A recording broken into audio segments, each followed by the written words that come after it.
नमस्कार, news point में आपका स्वागत है। मैं हूं राजीव और हमारे साथ जुड़े हुए हैं अमलेंदु उपाध्याय। अमलेंदु जी, आपका स्वागत है। जी धन्यवाद। तो अमलेंदु जी, आज कांग्रेस कार्य समिति यानी कि सीडब्ल्यूसी की बैठक में कांग्रेस के अंदर बुजुर्ग वर्सेस युवाओं के बीच की तकरार सामने आ गई। उस पर भी बात हम करेंगे, लेकिन उससे पहले आपको ये बता दूं कि अगले 6 महीने तक के लिए सोनिया गांधी ही कार्यकारी अध्यक्ष बनी रहेंगी और इस बीच पूर्णकालिक अध्यक्ष के लिए कांग्रेस में खोजबीन जो है वो जारी रहेगी। आज की बैठक में ऐसे ही किसी नाम पर सहमति बननी थी जो कांग्रेस का पूर्णकालिक अध्यक्ष बने, लेकिन जब अंदरूनी कलह ने जोर पकड़ा तो आखिरकार फिर सोनिया गांधी को ही कार्यकारी अध्यक्ष की भूमिका में वापस आना पड़ा। दरअसल 7 अगस्त को लिखी एक चिट्ठी कलह का कारण बनी। इस चिट्ठी में 23 बड़े नेताओं के हस्ताक्षर हैं। इन कांग्रेसी नेताओं ने चिट्ठी में पूर्णकालिक और प्रभावी नेतृत्व की मांग की है। इसके साथ ही पार्टी को भी आत्मावलोकन और शक्तियों का विकेंद्रीकरण, राज्य की इकाइयों का सशक्तिकरण और हर स्तर पर संगठनात्मक चुनाव कराने की भी मांग इस चिट्ठी में की गई है। बताया जा रहा है कि राहुल गांधी चिट्ठी की टाइमिंग पर नाराज हुए। उन्होंने कहा कि जब सोनिया गांधी बीमार थीं तब ये चिट्ठी लिखी गई। कहा यह भी गया कि राहुल गांधी ने इन नेताओं के भाजपा से मिली भगत की बात की। इस पर कपिल सिब्बल और गुलाम नबी आज़ाद जैसे कुछ नेता नाराज हो गए। जहां आज़ाद ने यानी गुलाम नबी आज़ाद ने मिली भगत साबित होने पर इस्तीफे की पेशकश की, तो वहीं कपिल सिब्बल ने तो राहुल गांधी को तंज भरा जवाब देते हुए ट्वीट किया कि कैसे राजस्थान और मणिपुर में उन्होंने कांग्रेस के लिए वकालत की और उन पर भाजपा से साठ गांठ की बात कही जा रही है। बाद में उन्होंने ये कहते हुए अपना ट्वीट हटा लिया अमलेंदु जी कि राहुल गांधी ने निजी तौर पर उन्हें बताया है कि उन्होंने भाजपा से मिली भगत की बात नहीं की। ये प्रकरण कांग्रेस की भावी चुनौतियों का एक संकेत है। कपिल सिब्बल यूपीए सरकार में मंत्री रहे हैं, वे अरसे से कांग्रेस में हैं, लेकिन जो गलतफहमी उन्होंने बाद में राहुल गांधी से बात करके दूर की, क्या वो ये काम पहले नहीं कर सकते थे? सरेआम नाराजगी जाहिर करके उन्होंने भले अपना पक्ष मजबूत बनाया हो, लेकिन क्या इससे कांग्रेस की अंदरूनी कमजोरी उजागर नहीं हुई है? क्या कहेंगे अमलेंदु जी? देखिए, निश्चित तौर पे इससे कांग्रेस की कमजोरी ही उजागर हुई और कपिल सिब्बल जैसा अगर व्यक्ति जो है इस तरीके की बातें करे तो ये बहुत अफसोस की बात है। और ये बात ध्यान रखनी चाहिए कि कपिल सिब्बल को कांग्रेस ने बहुत कुछ दिया है। लगा कपिल सिब्बल अपनी गिनतियां गिना रहे हैं अपने कामों की कि उन्होंने मणिपुर में सरकार बचाने के लिए या भाजपा की सरकार गिराने के लिए काम किया, अदालत पहुंचे और राजस्थान की सरकार बचाने के लिए हाई कोर्ट में उन्होंने मुकदमा लड़ा। तो ये ध्यान रखना चाहिए कि चूंकि कपिल सिब्बल सुप्रीम कोर्ट के एक अच्छे वकील हैं, इससे इनकार नहीं किया जा सकता। और कांग्रेस ने उनकी इसी एक खूबी की वजह से उनको राज्यसभा भेजा, मंत्री बनाया, लोकसभा का चुनाव लड़ाया, सब कुछ किया कपिल सिब्बल के लिए। तो कपिल सिब्बल मतलब कहीं से कोई ग्राम पंचायत का चुनाव नहीं जीत सकते कांग्रेस छोड़ करके। मतलब अगर अपने दम पे लड़ना चाहें कपिल सिब्बल तो ग्राम पंचायत का सदस्य नहीं बन सकते, नगर परिषद के सदस्य नहीं बन सकते। तो कांग्रेस ने कपिल सिब्बल को बहुत कुछ दिया। इसी तरीके से गुलाम नबी आजाद मेरे ख्याल से जिंदगी में एक चुनाव जीते हैं 500 या 600 वोटों से विधानसभा का, और पूरी जिंदगी राज्यसभा में उन्होंने मौज की है गुलाम नबी आजाद ने। कांग्रेस की बर्बादी की जड़ ही असल में ये सिब्बल और गुलाम नबी आजाद टाइप के लोग रहे हैं जो मैनेजर हैं, जो असल में लीडर नहीं है। एक बार आपको याद होगा, हम लोगों ने पिछले एक कार्यक्रम में मैंने यही टिप्पणी की थी कि कांग्रेस को जो है मैनेजरों से बच के और लीडरों को आगे बढ़ाने की जरूरत है। समस्या ये है कि कांग्रेस के अंदर जो है वो पूरी तरीके से एक तरीके से कहा जाए कि वर्चस्व जो है वो कायम हो गया था इन मैनेजरों का ही। तो ये मैनेजर जो है असल में कांग्रेस को बहुत ज्यादा नुकसान पहुंचा रहे थे। डॉक्टर मनमोहन सिंह के मंत्रिमंडल में जम्मू से लेकर के और दिल्ली के बीच में 17 मंत्री थे। यानी क्या तुक थी इस तरीके की, और मोस्टली राज्यसभा के लोग थे। आनंद शर्मा है, आनंद शर्मा ने कभी कोई चुनाव मेरे ख्याल से नहीं जीता है, मतलब जहां तक मेरी याददाश्त साथ दे रही है, ना तो उन्होंने कोई चुनाव लड़ा है ना कोई चुनाव उन्होंने जीता है जनता के माध्यम से। राज्यसभा में आनंद प्राप्त कर रहे हैं अच्छे तरीके से। और यही गुलाम नबी आजाद यानी राहुल गांधी जिस समय सवाल उठा रहे थे नरेंद्र मोदी के ऊपर कि भाई आप जो आपकी सरकार जो है वो कोरोना से निपटने में विफल हो रही है और पहले से आपको चेतावनियां दी जा रही हैं कि ये जो है एक संकट आने वाला है। और जब नेताओं की बैठक प्रधानमंत्री के साथ हुई तो हमारे गुलाम नबी आजाद जो है वो प्रधानमंत्री एक तरीके से तारीफ कर रहे थे कि इस परिस्थितियां जो थी वो किसी के सामने नहीं थी, क्या होगा क्या नहीं होगा, और सरकार जैसा कर सकती है उसमें अच्छा काम। यानी एक तरीके से ये राहुल गांधी को सीधी सीधी चुनौती देने की बात थी। अब अगर यही स्थिति आ जाए कि राहुल गांधी और गुलाम नबी यादव कपिल सिब्बल में कार्यकर्ता किसे चुने, तो क्या समझते हैं कपिल सिब्बल या गुलाम नबी यादव कार्यकर्ता उनके साथ जाएगा? ये स्थिति जो है ये देखने वाली चीज है। कांग्रेस अगर पैन इंडिया पार्टी है तो इसको नहीं भूलना चाहिए कि पंडित जवाहरलाल नेहरू ने पूरे देश के अंदर जिस तरीके से आजादी के आंदोलन की लड़ाई में हिस्सा लिया, उसको संगठित किया और प्रधानमंत्री बनने के बाद पूरे देश को जिस तरीके से एक रखा, और उसी रास्ते पे इंदिरा गांधी भी आगे चली और उससे ज्यादा आगे राजीव गांधी, जिनको सबसे ज्यादा आरोप है कि वो अराजनैतिक व्यक्ति थे, उन राजीव गांधी ने पूरे देश के अंदर तमाम हिस्सों में जहां जहां अलगाववाद की स्थिति थी उनसे निपटने के लिए तमाम समझौते किए। असम समझौता हुआ, मिजो समझौता हुआ, लोंगोवाल के साथ समझौता हुआ, ये सब मतलब काम किया। तो अगर आज कांग्रेस पैन इंडिया पार्टी है इतनी बुरी स्थिति में भी, तो वो नेहरू गांधी परिवार की वजह से, किसी सिब्बल या गुलाम नबी आजाद की वजह से नहीं है। गुलाम नबी आजाद का प्रतिस्थापन आज पैदा हो जाएगा, कपिल सिब्बल का प्रतिस्थापन आज पैदा हो जाएगा, लेकिन आप राहुल गांधी दूसरा लेकर के नहीं आ सकते कांग्रेस के अंदर, आप सोनिया गांधी दूसरी लेकर के नहीं आ सकते। मतलब मैं इसको ये नहीं कह रहा हूँ कि ये जो परिवारवाद की बात है या क्या है, जिस परिवार ने अगर बलिदान दिया है तो उस परिवार को उसका हक मिलना भी चाहिए। और कांग्रेस अब तक जो जीतती रही है वो उस परिवार के बल पे ही जीतती रही है, इस बात को हमको नहीं भूलना चाहिए। और जब ये परिवार कमजोर होता है तो आप देखिए कांग्रेस की स्थिति क्या होती है, कांग्रेस कमजोर होती है। तो ये स्थिति जो है वो समझने वाली चीज है। मुझे लगता है कपिल सिब्बल जैसे गंभीर व्यक्ति को जो है अपना अहम से बाहर निकलना चाहिए। और राहुल गांधी की बात बिल्कुल मुझे सही लगती है कि ये चिट्ठी की टाइमिंग जो थी वो टाइमिंग सही नहीं थी। एक तो जब सोनिया गांधी जो है, भाई आपकी CWC नहीं तो उनको दिया था कि आप एक साल के लिए आप अंतरिम बनिए, अध्यक्ष बनिए। तो CWC, दूसरी बात यह कि पार्टी के अंदर के मसले जो हैं वो ट्विटर के फोरम पे तो हल नहीं होंगे ना, या भारतीय जनता पार्टी के दफ्तर में हल नहीं होंगे, मीडिया की बहसों में हल नहीं होंगे। पार्टी के मसले जो है वो CWC की बैठक में हल होंगे। तो ये सारी चीजें जो है मुझे लगता है कि राहुल गांधी ने, हो सकता है राहुल गांधी का टोन खराब रहा हो, ये हो सकता है, मतलब हम नहीं जानते, क्योंकि जो भी बातें आई हैं वो मीडिया रिपोर्ट से सामने आई हैं।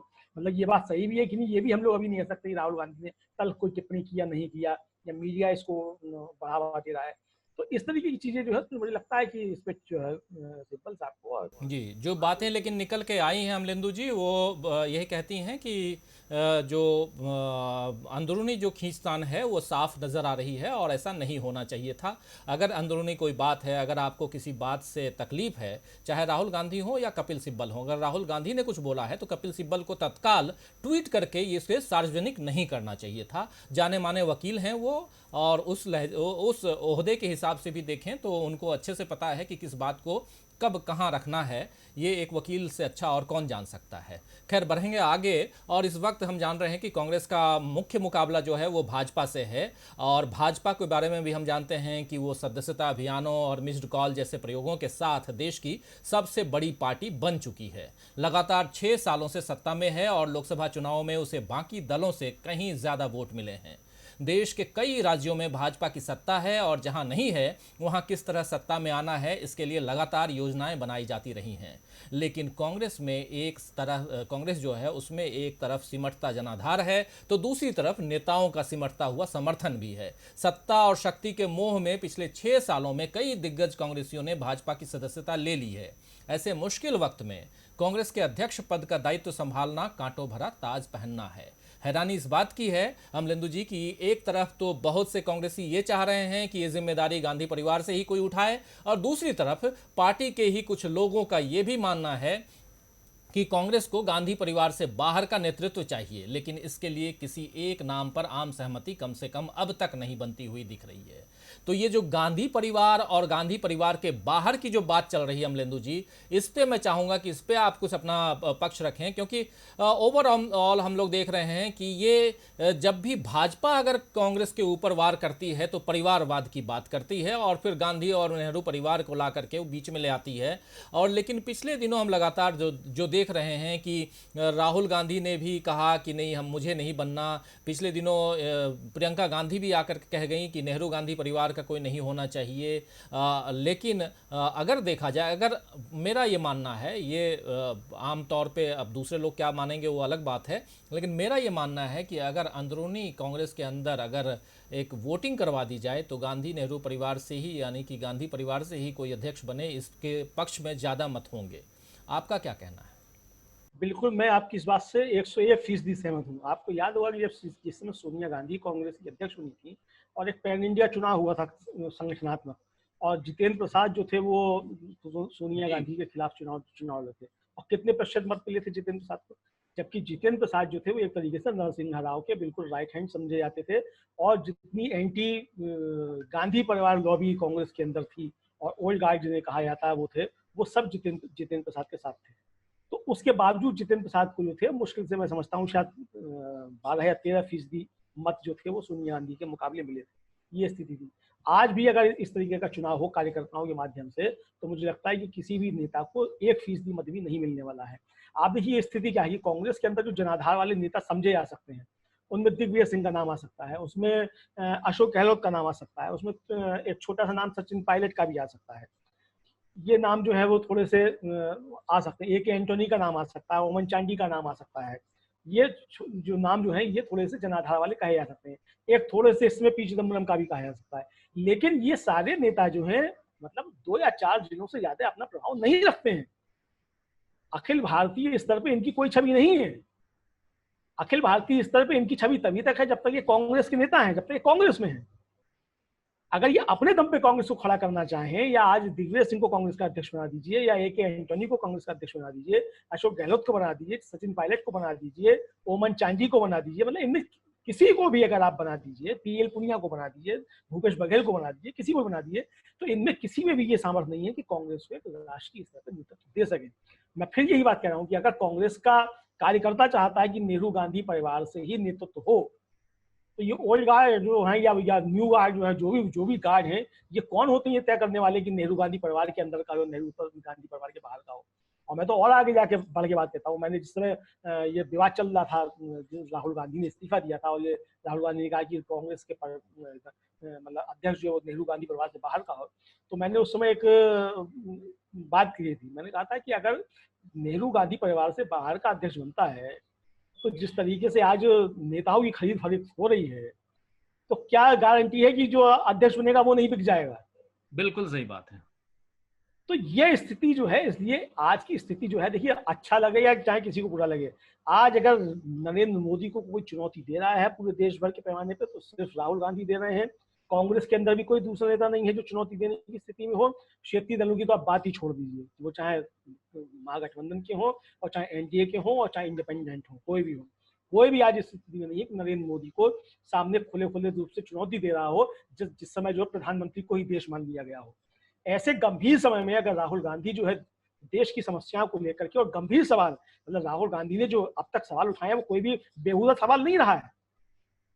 जितने भारतीय जनता पार्टी उसको भले ही कहते रही हो, हवा में उड़ाते रही हो, लेकिन एक सवाल के राहुल गांधी के एक ट्वीट का जवाब देने के लिए पार्टी के 40 नेता और मंत्री और 150 प्रवक्ता जो जमीन पर उतरते हैं जवाब देने के लिए। तो ये स्थिति अगर है तो राहुल गांधी ही इस समय जो है वो दे सकते हैं। मुझे लगता है कि राहुल गांधी को जो है ये अपनी जिद छोड़नी चाहिए कि बाहर का आदमी हो। अरे अंदर बाहर का क्या, कार्यकर्ता जिससे चाहता है वो हो।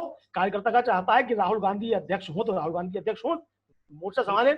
और कांग्रेस बचेगी या डूबेगी ये अलग का सवाल है। मतलब अगर कोई दूसरा अध्यक्ष बनता है वो डुबो देता है कांग्रेस को, तब फिर कौन जिम्मेदारी लेगा, किसकी वो सौंपी जाएगी। भाई राहुल गांधी कम से कम अपनी एक लीगेसी जो है उनके परिवार की, उसका थोड़ा तो ख्याल रखेंगे कि उसका नुकसान नहीं होने पाए।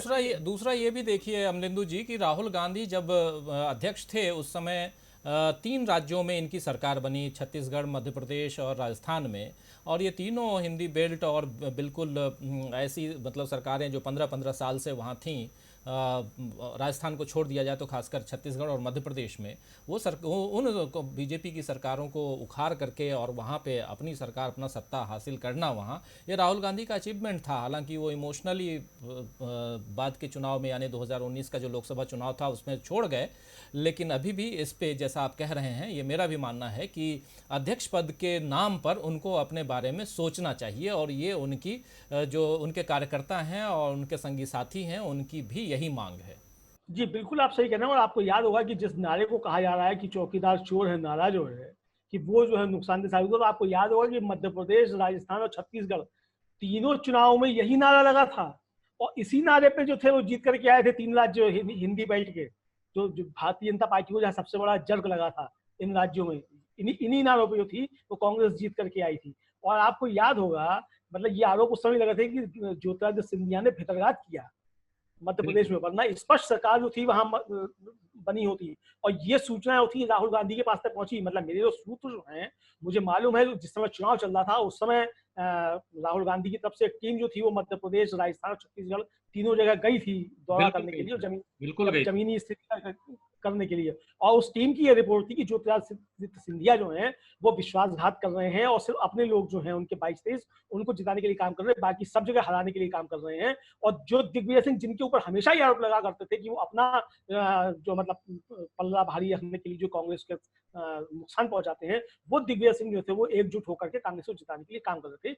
ये उस टीम की रिपोर्ट थी, और ये उस टीम की रिपोर्ट जो थी वो आपने देखा है बाद में सच साबित हुई कि ज्योतिरादित्य सिंधिया जो थे वो पहले से ही कांग्रेस के अंदर मिले हुए थे, और राहुल गांधी के पास ये सूचना पहुंच चुकी थी।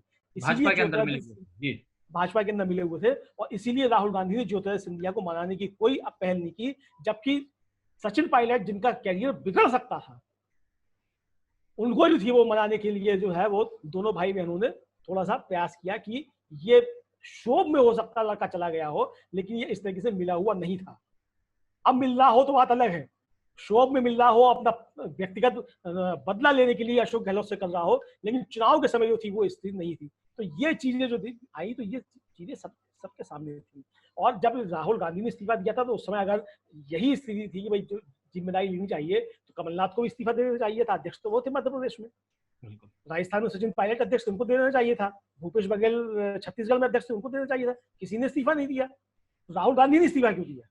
भाई अगर राहुल गांधी की अध्यक्षता की बात की जाए तो 44 से 54 सीटें हुई ना, सीटें तो बढ़ी। बिल्कुल, सीटें तो बढ़ी। 2014 के मुकाबले सीटें तो बढ़ी, वोट भी बढ़ा। और इतनी बुरी स्थिति में अगर 12-13 करोड़ वोट मिल रहा है तो राहुल गांधी के नाम पे तो मिल रहा है। बिल्कुल। तो मुझे लगता है कि राहुल गांधी को इसको आगे बढ़कर के इन सब चीजों को स्वीकार करना चाहिए, और जितने भी विश्लेषण है उनको भी सही स्थिति का आकलन जो है मुझे लगता है करना चाहिए। बिल्कुल बिल्कुल। बहरहाल अमलेंदु जी, बिहार चुनाव के पहले सोनिया गांधी ने कांग्रेस की कमान एक बार फिर से संभाल ली है, और इसका थोड़ा फायदा तो कांग्रेस को बिहार चुनाव में मिलेगा ही। लेकिन अब सोनिया गांधी और कांग्रेस के तमाम सच्चे सिपाहियों को कांग्रेस के भीतर लग रही दीमक को पहचानना और समय पर उसका इलाज करना ज़रूरी है, वरना इस तरह आपसी मतभेदों का तमाशा बनता ही रहेगा, जो आज हम लोगों को देखने को तो नहीं मिला, लेकिन ऐसी खबरें मीडिया के थ्रू आई हैं और उसी के आधार पे हम ये चर्चा भी कर रहे थे। हम अभी भी कह दें कि ये डिस्क्लेमर कह सकता हूँ मैं कि जिस विषय पे कि हम लोग अभी चर्चा कर रहे थे, और विषय यही था कि अंदरूनी कलह जो है वो कांग्रेस के अंदर जो है उभर के सामने आई, और खासकर कपिल सिब्बल और राहुल गांधी के बीच की कलह, और गुलाम नबी आज़ाद और राहुल गांधी के बीच की कलह। हालांकि कपिल सिब्बल ने ट्वीट करके इसे जग जाहिर भी किया, लेकिन उसके बाद भी कहूँ कि ये मामला कितना इसमें कितनी सच्चाई है इसका आकलन हम लोग नहीं लगा सकते, क्योंकि बातें जो हैं मीडिया में छन छन के ही आती रही हैं। और ये जो मीटिंग थी ये वर्चुअल मीटिंग थी, और इसकी कोई रिकॉर्डिंग नहीं है, और कोई ना प्रेस ब्रीफिंग है, और ना ही कोई इसका कोई प्रेस रिलीज हमारे पास है उस आधार पे। लेकिन मीडिया में जो खबर आई उसी आधार पे मैं और अमलेंदु जी हम दोनों ने आप तक तमाम बातें पहुंचाने की कोशिश की। तो अमलेंदु जी, आपने चर्चा के लिए वक्त निकाला, आपको बहुत बहुत धन्यवाद। और दोस्तों, साथियों, शुभचिंतकों, आप सबने बहुत ही ध्यान से इस गंभीर चर्चा को सुना, उसके लिए आप सबको भी बहुत बहुत धन्यवाद, शुक्रिया अदा करता हूं। और देखते रहिए डीवी लाइव, जुड़े रहिए हमारे साथ। नमस्कार।